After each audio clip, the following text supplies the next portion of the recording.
Before you hand over that suitcase at the cruise terminal, stop. Packing the wrong things in your checked luggage could lead to delays, confiscations, or worse. These are the 12 items that you should never check on a cruise. Hi there, I'm Ilana from the website lifewellcruise.com. Welcome back to my channel. Now, every cruise line has policies about what you can and cannot bring on board.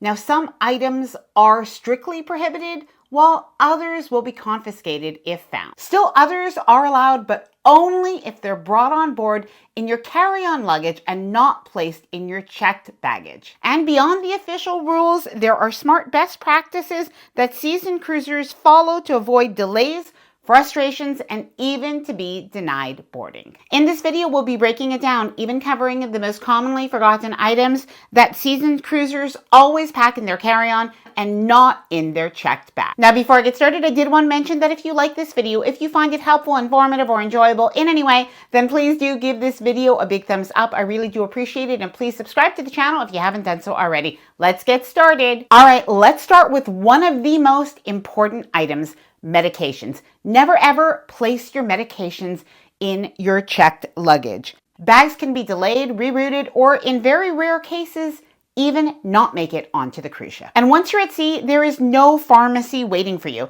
This includes everything from daily medications, EpiPens, inhalers, even motion sickness medication. Make sure that you do have that with you in your carry-on bag. Cruise lines recommend that all necessary medications be carried on with you, although in most cases it's not necessary to have them in their original containers. It's also smart to pick up a few extra days of medication just in case there's a delay getting home. And don't forget, if you're traveling with medication that needs refrigeration, do let the cruise line know, because they can usually supply you with a small mini fridge or cooler, or store it safely for you. Passports, government identification, and boarding documents. Now, I cannot stress this enough.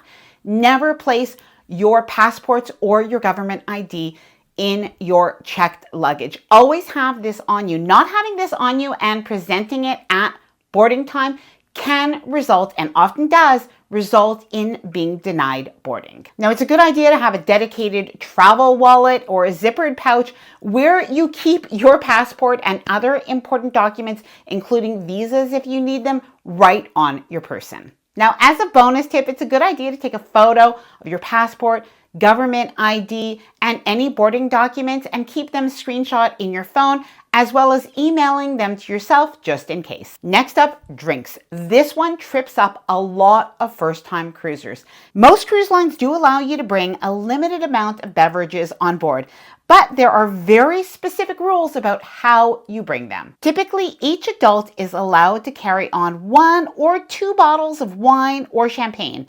But here's the key: they must be in your carry-on. If you pack them in your checked luggage, not only can they break, and trust me, you do not want red wine on your clothes, but they'll likely be confiscated when screening. Now, the same goes for juice boxes, canned soda, and other non-alcoholic drinks. Some cruise lines allow them and some don't, but the ones that do will only allow them if you carry them on sealed on embarkation day. And by the way, if you're thinking about bringing a case of water bottles, most of the time you may as well not bother, because most cruise lines have actually stopped allowing them in the last year or two. So before you pack, make sure that you do go to your cruise line's website and check their beverage policy, because there are some small differences from one cruise line to the other. It changes more often than you think, and what was allowed last year may change to next year. Now let's talk about prohibited items, specifically heat-related products. Cruise lines take fire safety extremely seriously. Unlike a hotel on land, some common travel essentials are banned at sea. That means clothing irons, steamers, hot plates, coffee makers, heating pads,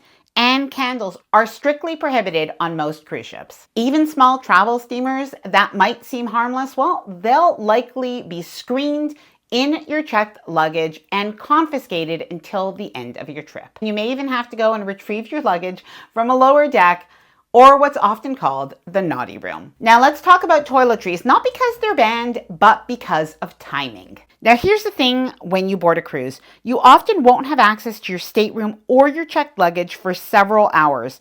So if you want to feel fresh, clean, and cruise ready, you need to pack some essential toiletries in your carry-on bag. This includes your toothbrush and toothpaste, your deodorant, facial wipes, sunscreen, contacts, or glasses, and anything else that you need to feel human after a long travel day. It's especially important if you're flying in on the same morning or heading straight to lunch or the sail away party. Trust me, you'll be glad to have a mini refresh kit waiting for you while everyone else is waiting for their bags. And also a quick note, while you can bring full-size toiletries on a cruise ship in your check bag and in your carry-on, if you are flying to your cruise terminal, especially if you're flying in on the same day, remember that you need to follow the TSA 311 rule if you're flying in before your cruise. All right, let's move on to electronics, because this is where a lot of people do make some mistakes. Anything valuable or fragile, like your phone, your tablet, your e-reader, your camera, your laptop, and your chargers, should always be in your carry-on bag. Cruise lines don't prohibit these items, but they're not going to take responsibility if anything is broken or lost. And remember, these are also items that you likely will want to access on the first day of your cruise.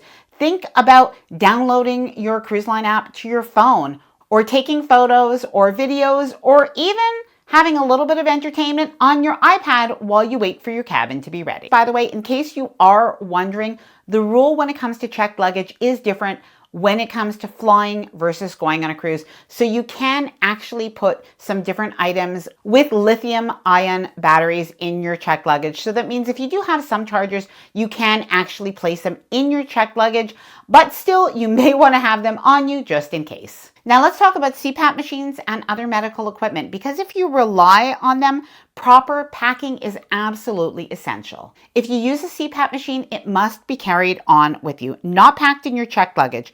This is pretty standard across cruise lines and not optional. Your CPAP machine is considered critical medical equipment, and cruise lines typically require this to be hand carried at embarkation. Now, if you use distilled water with your CPAP, you usually have two options depending on the cruise line. They may allow you to bring your own, but you do have to have this carried on with you on embarkation day, or it can be arranged to be delivered to your cabin. However, it is a good idea to contact your cruise line or your travel agent in advance to ensure that you have what you need, including an extension cord if necessary. Now, if you're traveling with medical oxygen, those are allowed on most major cruise lines. However, it's important to verify the cruise line policy and fill out any guest accessibility forms ahead of time if necessary. According to Holland America's and Carnival's website, oxygen must not be packed in any luggage and must be carried on at boarding. Bottom line, if it's medical, don't check it, and don't assume that it can go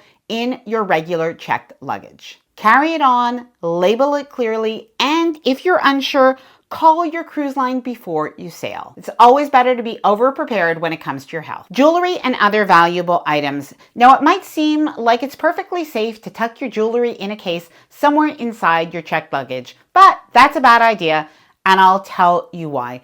Firstly, cruise lines, just like airlines, are not responsible for lost or stolen items. And when you think about it, your luggage goes through port handlers, security, crew members, and although rare for anything to happen, your luggage is even placed outside of your cabin on most cruise lines until you bring it into your cabin later on during the day. It is always possible that some valuable items can go missing. Second, if it's anything that's expensive or even sentimental, you just don't want to leave that in your luggage just in case. These items should always be carried on with you in your personal bag on embarkation day, and then once you do arrive into your cabin, you can store them safely inside your cruise cabin safe. Now, beyond jewelry, what about cash? Never put cash into your checked luggage.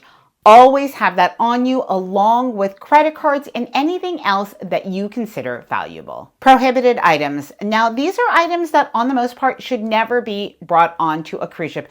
And cruise lines actually each have a pretty extensive list on their website, but I'm going to give you some of the main ones that some of them are not going to be obvious and some of them are. So firstly, the obvious ones: firearms, ammunition, which by the way has caught a couple of people, knives, and self-defense items like pepper spray are strictly banned.